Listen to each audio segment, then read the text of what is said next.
तो ये आप देख रहे हैं कि अभी अल्लाह माफ़ कर रोडों के ऊपर ना एक्सीडेंट जो हैं उनके वाक़यात जो बढ़ रहे हैं वो बस लापरवाही की वजह से ना हादसा बढ़ जाते हैं। तो इसलिए आयतुल कुर्सी पढ़ा करें, अल्लाह पाक सबको सलामत रखे। अल्लाह अल्लाह करके घर से निकला करें।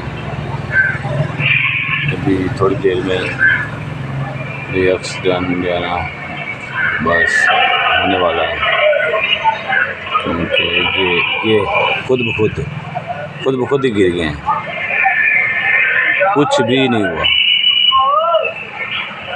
लोग हेल्प करने के लिए भागे हैं, खुद ब खुद ही गिर पड़े हैं, कुछ भी नहीं हुआ। ना कोई टक्कर हुई है, ना कोई बात हुई है। लोग इकट्ठे हो गए।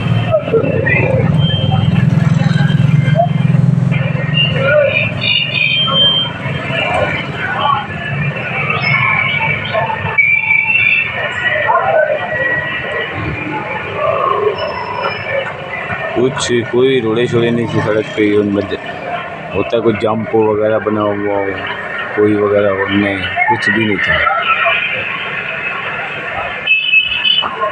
वो दुकान पे ले गए, थोड़ा खराबी बन गई थी मोटरसाइकिल की, इसलिए दुकान पे ले गए।